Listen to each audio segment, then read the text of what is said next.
Hi guys, thanks for joining us. And today we're back in Adelaide Hills at Howard Vineyard. Now I have to say, the Howard Vineyard story is a little strange. Guy tries to buy a cow, instead he finds an underground plant, and now there's a famous winery named after him. Life never ceases to amaze me. Anyway, the last bit's the important bit. We're here at a famous winery to drink some wine and learn about their story. So let's head inside and discover what's behind the Howard Vineyard label. I am Priscilla. I'm Renata. I'm Paula. We've come all the way from Brazil. To unravel the mysteries of the Australian wines. Let us take you on a tour and discover what's behind these famous labels. Come on!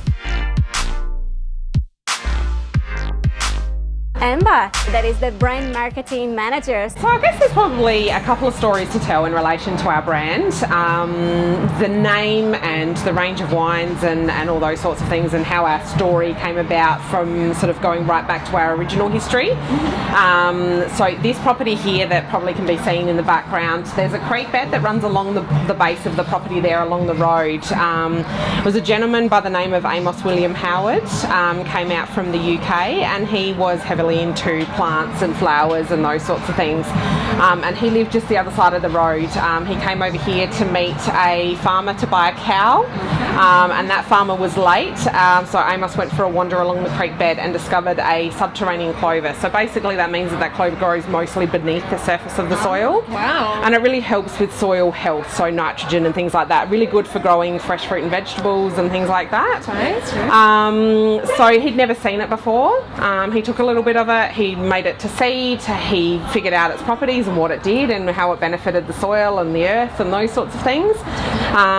Very long story short, he's actually been recognised for that. So there's a couple of plaques around as well. So up the top of the property there is a plaque that recognises him and his development of this clover and how it all works and the benefits that it has. There's also the clover in the coat of arms for Mount Barker. That's true, I saw this. Wow. And there is also another plaque down on King William Street in the city, North Terrace in the city, that also recognises his role in the development of it. So it's still used today. There's a Mount Barker clover and an Amos clover.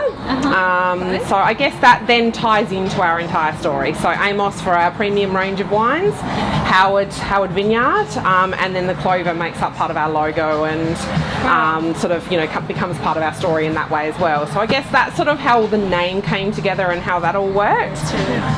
As for the more immediate history of the brand itself and the family that now owns it, so it's a family-owned business. Tom, our general manager and winemaker, is second generation. So the vineyards themselves were planted out about 22 years ago. Okay. The cellar door here has been here for around about 12, 13 years. Been through many different sort of incarnations in that time. And in its current form has been running really successfully for the last few years. So really exciting. We're in a really luxurious position of having this vineyard that's here on site, as well as a second vineyard which is out between Lobethal and Charleston, which is sort of about 15-20 minutes in that general direction, sort of back over your shoulder there. Like a cool climate site there for you guys. Yeah, so it allows us to, this site here is a little warmer than average for the Adelaide Hills, so we've got most of our reds growing here in just a very small pocket of Sauv Blanc. Okay. And then our other vineyard over at Charleston, it's a little bit cooler, a little bit higher rainfall as well, so that's where most of our whites and our Pinot Noir comes from.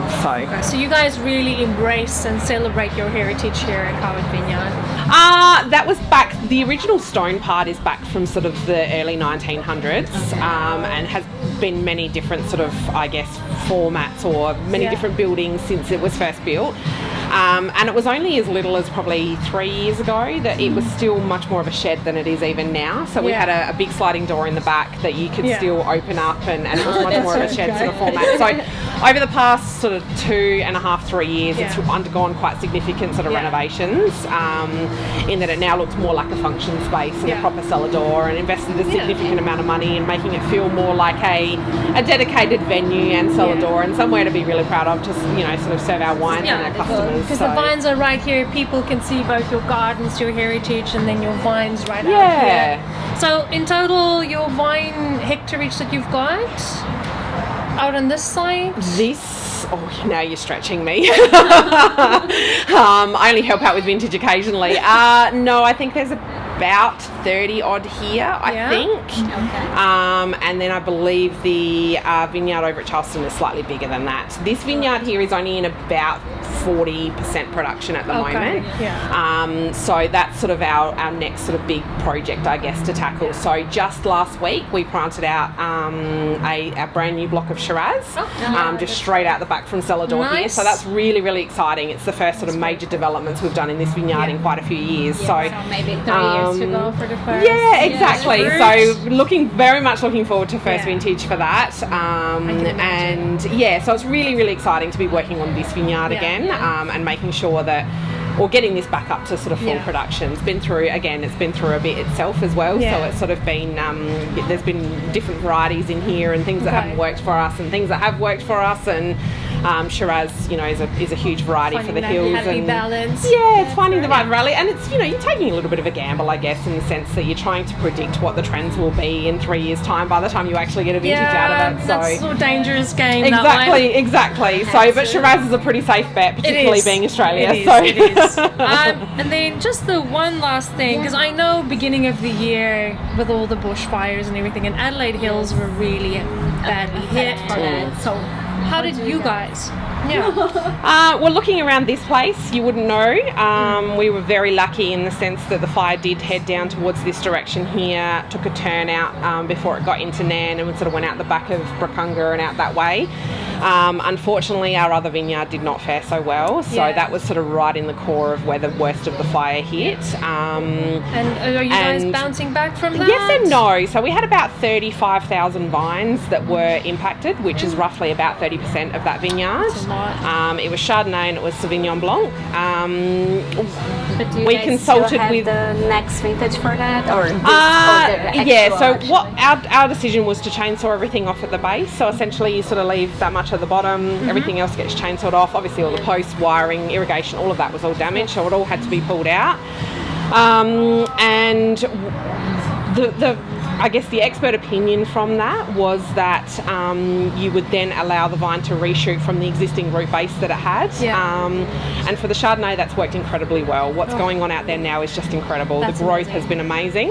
The Sauvignon Blanc looks a little like it's struggling a little more, but we'll give it some time to see where it sort of lands. And we had an enormous amount of help from our local community, from our customers. Everyone sort of came in and pitched in and helped out. So as much as it was really devastating when it happened, and there were so many brands and businesses and family businesses across the hills that were impacted, but the community spirit and everyone coming together afterwards was really quite heartwarming. It's like a whole family. It really was. That's what I love about the wine industry. It's just community. Yeah, for sure. And we took a really positive approach. We sort of went, well, okay, it's happened. There's nothing we can do about it. So now our approach is to get in, get our hands dirty, take the approach that we deem to be the best approach for our vineyard, and to see the really positive growth that's coming back. It's really, really exciting. So we're hopeful that we'll get some fruit off it in the next couple of vintages, and then we'll see where we go from there. That's That's awesome.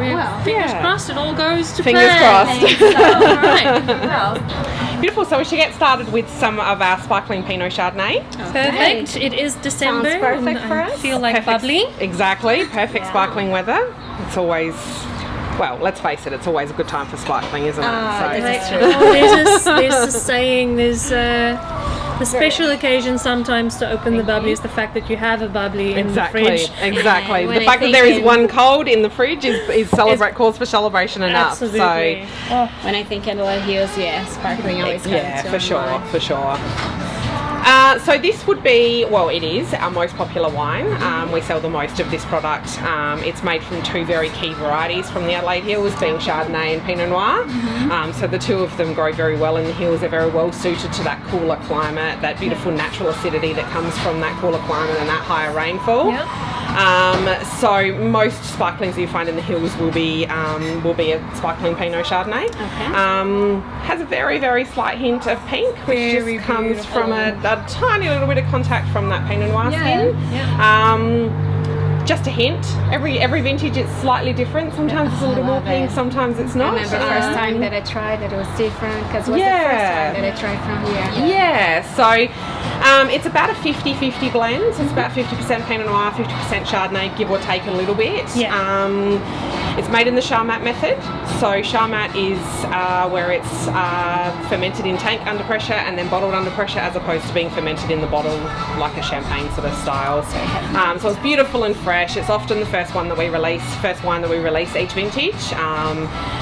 It's lovely and fresh. It's got nice, beautiful natural acidity. The Pinot gives it a beautiful roundness, sort of red fruits, strawberries, those sorts of things. The Chardonnay finishes it off with a nice little bit of acidity and sort of that freshness as well. There's a hint of fruit sweetness, but not too much. It's got a nice floral aroma to it as well. It's just vibrant and bright. Very refreshing. I'm gonna taste it now. I feel so fruity. So And the nice color is pink.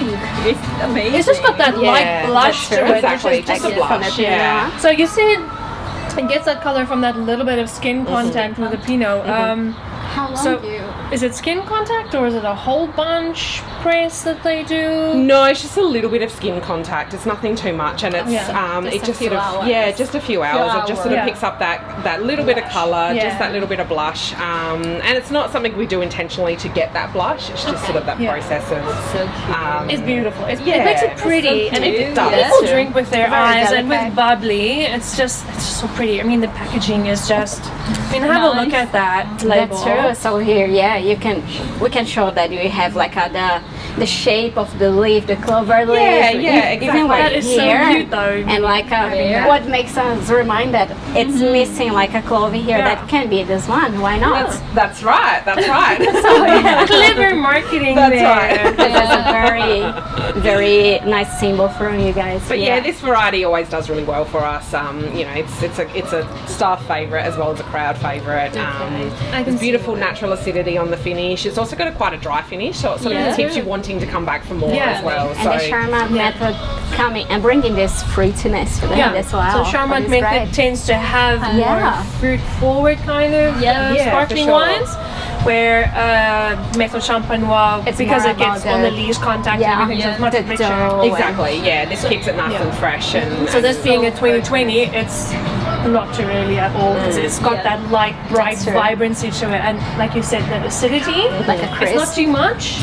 It's not tart. It's just bright and fresh. It's just elegant. Fruit. Very elegant. Very elegant. And inviting as well. Elegant. Nice. Cheers. Let's cheers. You can't blame me for